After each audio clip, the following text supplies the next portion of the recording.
ഒരു ചീഞ്ഞ വാഴപ്പിണ്ടിയുടെ അംശമെങ്കിലും നിങ്ങളുടെ ആ നട്ടലിന്റെ സ്ഥാനത്ത് ഉണ്ടെന്ന് ഉറപ്പുണ്ടെങ്കിൽ രാഹുൽ മാങ്ങയണ്ടി എന്ന് പറയുന്ന കാമഭ്രാന്തന്റെ ആരാധകരെ ഞാൻ വെല്ലുവിളിക്കുന്നു. തന്റെ ഇടമുണ്ടെങ്കിൽ ഏറ്റെടുക്കുക. 50 ലക്ഷം നിങ്ങൾക്കുള്ളതാണ്. കാണട്ടെ നിങ്ങളുടെ മെടുക്ക്.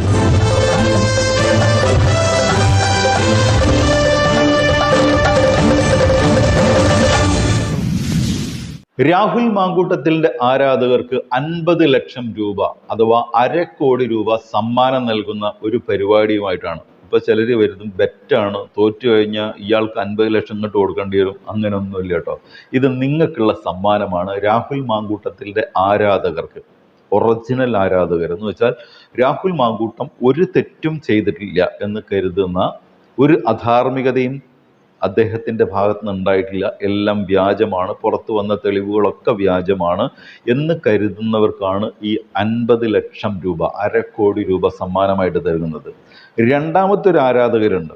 ആ വിഭാഗം കരുതുന്നത് രാഹുൽ മാങ്കൂട്ടം ഈ പരിപാടിയൊക്കെ ചെയ്തിട്ടുണ്ട്, നല്ല കോഴിയാണ്, അയാൾ ഗർഭം കലക്കാൻ ആവശ്യപ്പെട്ടിട്ടുണ്ട്, ഗർഭിണിയാവാൻ നിർബന്ധിച്ചിട്ടുണ്ട്, 17 വയസ്സ് മുതൽ 80 വയസ്സ് വരെയുള്ള ആളുകളോട് പ്രണയം നടിച്ചിട്ട് അവരോട് പ്രണയാഭ്യർത്ഥന നടിച്ച് അവരുമായിട്ട് കടക്ക പങ്കിടാൻ വേണ്ടി ശ്രമിച്ചിട്ടുണ്ട്, അതിൽ പലരെയും ഗർഭിണിയാകണമെന്ന് നിർബന്ധിച്ചിട്ടുണ്ട്, ബാക്കി എല്ലാ കലാപരിപാടിയും അയാൾ നടത്തിയിട്ടുണ്ട്. എന്നാലും എനിക്ക് അയാളോട് ആരാധനയാണ്. ഇങ്ങനെ രണ്ടാക്കി നമുക്ക് രാഹുൽ മാങ്കൂട്ടത്തിൻ്റെ ആരാധകരെ വേർതിരിക്കാം. അതിൽ രണ്ടാമത്തെ ഗണത്തിനോട് ഇതൊന്നും പറഞ്ഞാൽ ഏറ്റെടുക്കില്ല. പക്ഷെ ആദ്യത്തെ ഗണമുണ്ടല്ലോ, രാഹുൽ മാങ്കൂട്ടം ഒരു തെറ്റും ചെയ്തിട്ടില്ല, ധാർമ്മികമായി പുണ്യാളനാണെന്ന് കരുതുന്ന വിഭാഗത്തിനാണ് 50 ലക്ഷം. നിങ്ങൾ ചെയ്യേണ്ടത് ഇത്ര മാത്രം: രാഹുൽ മാങ്കൂട്ടത്തിനെതിരെ പുറത്തു വന്ന മാധ്യമങ്ങളും മറ്റും പുറത്തുവിട്ട തെളിവുകൾ വ്യാജമാണെന്ന് നിയമപരമായി തെളിയിക്കുക. ഇന്ന് അതിന് ശാസ്ത്രീയ മാർഗങ്ങളുണ്ട്.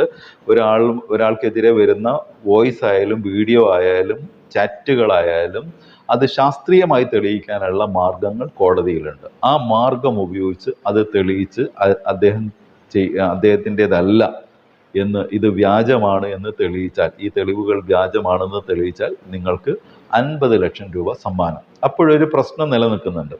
എത്ര ആൾ തെളിയിക്കും? അത് തെളിയിച്ചവർക്കൊക്കെ 50 ലക്ഷം. ആദ്യമായിട്ട് തെളിയിക്കാൻ തയ്യാറായി വരുന്ന ആൾക്കാണ് ഈ സമ്മാനം.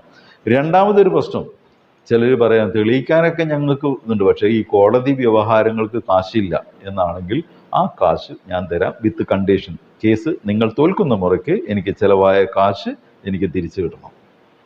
അപ്പോൾ ഇത് നിങ്ങൾ ഏറ്റെടുക്കാൻ തയ്യാറാവണം. സിമ്പിളല്ലേ? നിങ്ങൾ ആരാധനാമൂർത്തിയായ രാഹുൽ മാങ്കൂട്ടത്തിനെ രക്ഷപ്പെടുത്താനുള്ള ഏറ്റവും ലളിതമായ ഉപായവും അതേ സമയത്ത് നിങ്ങൾക്ക് 50 ലക്ഷം രൂപ കയ്യിലാവുകയും ചെയ്യും. ഇത് ഏറ്റെടുക്കാൻ നിങ്ങൾ തയ്യാറാവുന്നില്ല എന്നുണ്ടെങ്കിൽ, ഞാൻ പറയുന്നത് ഇത് ഏറ്റെടുക്കണം എന്നുള്ളതാണ്. നിങ്ങളുടെ പിറവിയുടെ കാര്യത്തിൽ സ്വന്തം മാതാവിനെ സംശയിക്കുന്നില്ല എന്നുണ്ടെങ്കിൽ നിങ്ങളിത് ഏറ്റെടുക്കണം. അഥവാ നിങ്ങളിത് ഏറ്റെടുക്കുന്നില്ല എന്നുണ്ടെങ്കിൽ ഞാൻ പറഞ്ഞ രണ്ടാമത്തെ ഗണത്തിൽ തന്നെയാണ് നിങ്ങൾക്ക് അയാളോടുള്ള ആരാധന അയാളുടെ കോഴിത്തരത്തോടും അയാളുടെ കാമഭ്രാന്തിനോടും അയാളുടെ ക്രിമിനൽ സ്വഭാവത്തോടും തന്നെയാണ്. തർക്കമില്ലല്ലോ. അതല്ല എന്നുണ്ടെങ്കിൽ നിങ്ങളിത് ഏറ്റെടുക്കണം.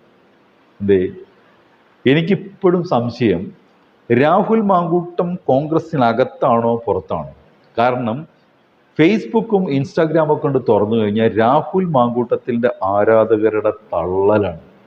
ഇപ്പോൾ കൂടുതലും എന്നു മുതൽ രാഹുൽ മാങ്കൂട്ടം ജാമ്യം കിട്ടി ഇറങ്ങി 24 ന്യൂസ് ചാനലിലെ ഹാഷ്മി താജ് ഇബ്രാഹിം മൂപ്പരെ പുട്ടിയടിപ്പിക്കാൻ വേണ്ടി നടത്തിയ ഒരു ഇന്റർവ്യൂവിന് ശേഷം ഹാഷ്മി താജ് ഇബ്രാഹിം രാഹുൽ മാങ്കൂട്ടം എന്ന് പറയുന്ന ഈ കാമഭ്രാന്തന്റെ ആരാധകരുടെ ഒരു ഇഷ്ട കഥാപാത്രമായി മാറിയിട്ടുണ്ട്. ആര്? ഈ പറയുന്ന ഹാഷ്മി താജ് ഇബ്രാഹിം. നോക്കൂ, അയാളെ അഭിവാദ്യം ചെയ്തുകൊണ്ട് സ്ത്രീ പുരുഷ ഭേദമന്യേ രാഹുൽ മാങ്കൂട്ടത്തിൻ്റെ ആരാധകരുടെ പോസ്റ്റ് നിരന്തരം വന്നുകൊണ്ടിരിക്കുകയാണ്. MA ഷഹനാസ് എന്ന് പറയുന്ന ഒരാളെ കുറ്റപ്പെടുത്തിക്കൊണ്ട് അയാളെ പ്രതിസ്ഥാനത്ത് നിർത്തുന്ന രീതിയിലാണ് ഈ ഇന്റർവ്യൂവിനകത്ത് രാഹുൽ മാങ്കൂട്ടം സംസാരിച്ചത്. രാഹുൽ മാങ്കൂട്ടം കോൺഗ്രസിന് പുറത്തുള്ള ആള്, MA ഷഹനാസ് കോൺഗ്രസിനകത്തുള്ള കോൺഗ്രസിന്റെ ഭാരവാഹിയായിട്ടുള്ള ഒരാള്. എന്നാൽ ഈ ഇന്റർവ്യൂ പുറത്തു വന്നപ്പോൾ അതിനുള്ള മറുപടിയായിട്ട് കോൺഗ്രസ് പുറത്താക്കിയ ഒരാൾ കോൺഗ്രസ്സുകാരിയായ തനിക്കെതിരെ ആരോപണം ഉന്നയിച്ചപ്പോൾ അതിന് മറുപടി പറയാൻ മാധ്യമങ്ങൾക്ക് മുമ്പിൽ വന്ന ആ നിമിഷം തൊട്ട് MA ഷഹനാസിനെ പുല്ലും പൊലാട്ടും പറയുന്ന കോൺഗ്രസ്സുകാരെയാണ് പിന്നെ നമ്മൾ കാണുന്നത്. എനിക്കിപ്പോഴും സംശയം, ഇതിനകത്ത് ആരാണ് കോൺഗ്രസിനകത്തുള്ളത്? രാഹുൽ മാങ്കൂട്ടമാണോ? എം.എ. ഷഹനാസിനെ പോലുള്ള രാഹുൽ മാങ്കൂട്ടത്തിനെ എതിർക്കുന്നവരാണോ? നമുക്ക് സ്വാഭാവികമായിട്ട് അറിയേണ്ടത് നിങ്ങൾ ആരുടെ പക്ഷത്താണ് യഥാർത്ഥത്തിൽ. കോൺഗ്രസ് പുറത്താക്കിയ രാഹുൽ മാങ്കൂട്ടത്തിനെ ഇപ്പോഴും നിങ്ങൾ ആരാധിക്കുന്നുണ്ടെങ്കിൽ നിങ്ങൾ യഥാർത്ഥത്തിൽ ചെയ്യേണ്ടത് കോൺഗ്രസ് രാഹുൽ മാങ്കൂട്ടത്തിനെ അകത്താക്കാൻ വേണ്ടിയിട്ട്, എന്ന് വെച്ചാൽ തിരിച്ചെടുക്കാൻ വേണ്ടിയിട്ട് KPC ആസ്ഥാനത്തേക്ക് രാഹുൽ മാങ്ങേണ്ടിയുടെ ഈ കാമഭ്രാന്തിന്റെ ആരാധകരായിട്ടുള്ള മുഴുവൻ ത്രിവർണ്ണ മൊയന്തുകളും കൂടി ഈ KPCC ആസ്ഥാനത്തേക്ക് ഒരു മാർച്ച് നടത്തണം. എന്നിട്ട് രാഹുൽ മാങ്കൂട്ടത്തിനെ അകത്താക്കാനും അതേപോലെ രാഹുൽ മാങ്കൂട്ടത്തിനെ എതിർക്കുന്ന, കോൺഗ്രസ് പുറത്താക്കിയ രാഹുൽ മാങ്കൂട്ടത്തിനെ ഈ വിധം എതിർക്കുന്ന എം.എ. ഷഹനാസ് അടക്കമുള്ളവരെ പുറത്താക്കാൻ വേണ്ടിയുള്ള ഒരു സമരം, പ്രൗഢോജ്വലമായ ഒരു സമരം നിങ്ങൾ നയിക്കണം എന്നുള്ളതാണ്. അപ്പോൾ വീണ്ടും ആവർത്തിക്കുന്നു, രാഹുൽ മാങ്കൂട്ടം ഒരു തെറ്റും ചെയ്തിട്ടില്ല എന്ന് ഇപ്പോഴും വിശ്വസിക്കുന്നുണ്ടെങ്കിൽ നിങ്ങൾ നിങ്ങളുടെ പിറവിയുടെ കാര്യത്തിൽ, ലളിതമായിട്ടാണ് ഞാനത് പറയുന്നത്, നിങ്ങൾ ആ ഭാഷ നിങ്ങൾ ഏത് രീതിയിലാണെന്ന് മനസ്സിൽ ഊഹിച്ചാൽ കഴിയും. അങ്ങനെ നിങ്ങൾ നിങ്ങളുടെ പിറവിയുടെ കാര്യത്തിൽ സ്വന്തം മാതാവിനെ, സ്വന്തം ഉമ്മയെ അല്ലെങ്കിൽ അമ്മയെ അവിശ്വസിക്കുന്നില്ല എങ്കിൽ നിങ്ങളിത് ഏറ്റെടുക്കണം എന്നുള്ളതാണ്. അതല്ല എന്നുണ്ടെങ്കിൽ രാഹുൽ മാങ്കൂട്ടത്തിനോടുള്ള നിങ്ങളുടെ ആരാധന അവൻ്റെ മറ്റേ പണിയോട് തന്നെയായിരിക്കും. അപ്പം 50 ലക്ഷവുമായിട്ട് ഞാനിവിടെ കാത്തിരിക്കും. നട്ടെല്ലിൻ്റെ സ്ഥാനത്ത് ഏതെങ്കിലും വാഴപ്പിണ്ടിയുടെ, ഒരു ചീഞ്ഞ വാഴപ്പിണ്ടിയുടെ അംശമെങ്കിലും നിങ്ങളുടെ ആ നട്ടെല്ലിന്റെ സ്ഥാനത്ത് ഉണ്ടെന്ന് ഉറപ്പുണ്ടെങ്കിൽ രാഹുൽ മാങ്ങേണ്ടി എന്ന് പറയുന്ന കാമഭ്രാന്തന്റെ ആരാധകരെ ഞാൻ വെല്ലുവിളിക്കുന്നത്, തൻ്റെ ഇടമുണ്ടെങ്കിൽ ഏറ്റെടുക്കുക. 50 ലക്ഷം നിങ്ങൾക്കുള്ളതാണ്. കാണട്ടെ നിങ്ങളുടെ മിടുക്ക്. മറ്റൊരു വീഡിയോ ആയിട്ട് വരുന്നവരെ എല്ലാവർക്കും ഗുഡ് ബൈ.